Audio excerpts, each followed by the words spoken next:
Ini ada 3 pertanyaan yang topiknya sama terkait dengan kanti atau kesabaran Bante. Yang pertama dari Kalimita yang tidak menyebutkan namanya. Wandami Bante, kanti penting dalam praktek dhamma, tapi tidak mudah untuk dikembangkan. Jadi bagaimana supaya kita bisa mahir untuk mengembangkan kanti? Terima kasih Bante.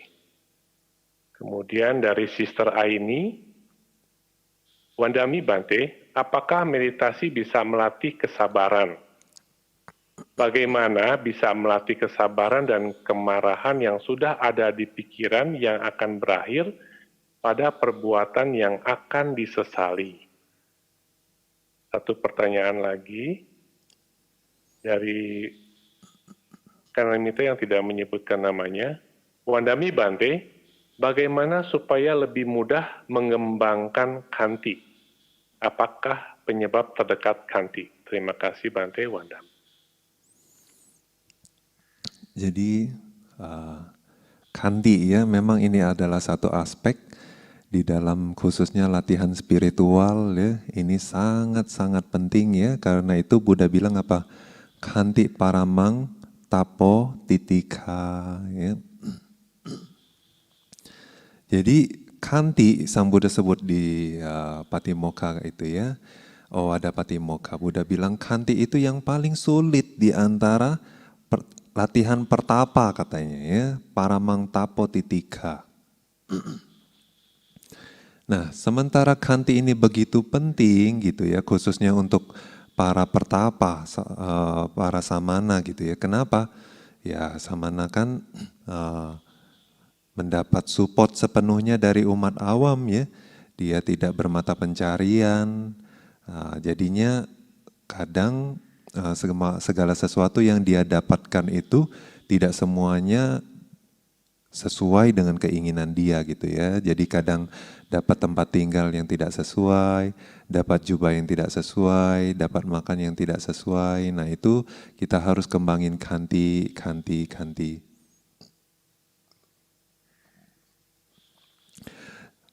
Kualitas batin apapun pada saat kita kembangkan ya, nah itu tentu ada penyebabnya ya.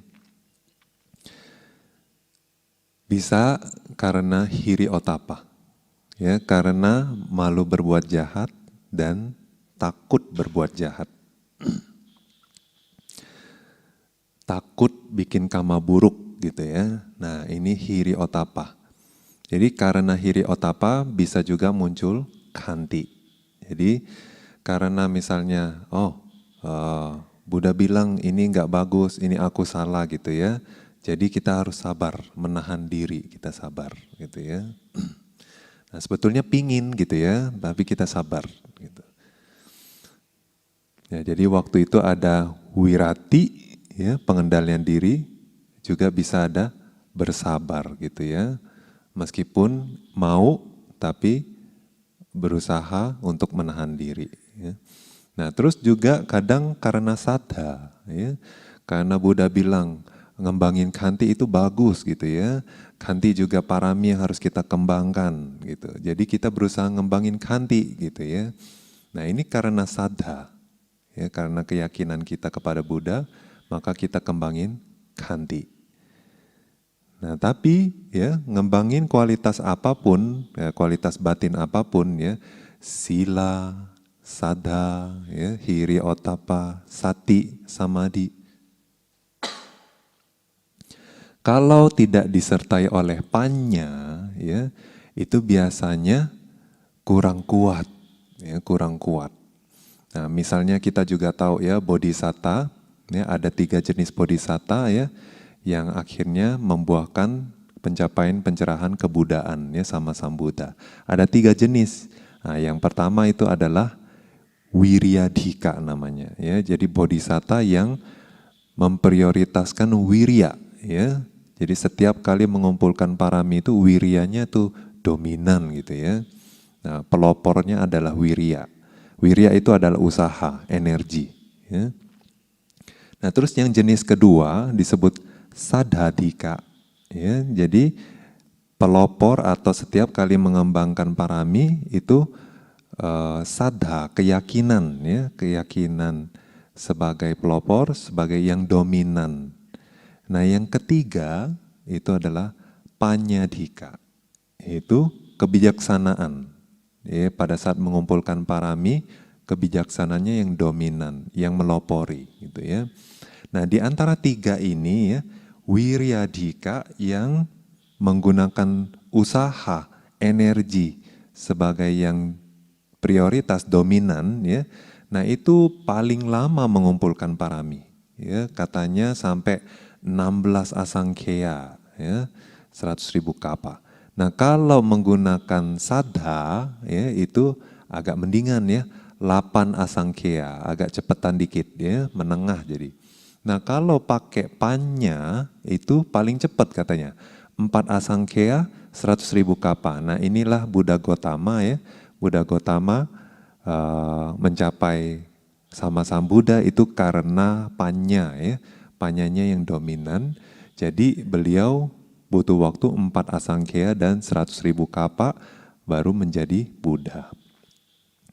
Nah, jadi kita dari sini kita tahu ya, kalau kita kadang muncul khanti itu juga karena wirya ya, usaha. Jadi khanti dan wirya itu bersamaan muncul gitu ya. Jadi tapi waktu itu wirya yang dominan misalnya. Ya, jadi waktu kita sabar itu karena kita berusaha menahan diri gitu ya. Nah, ini memang tidak nyaman rasanya ya.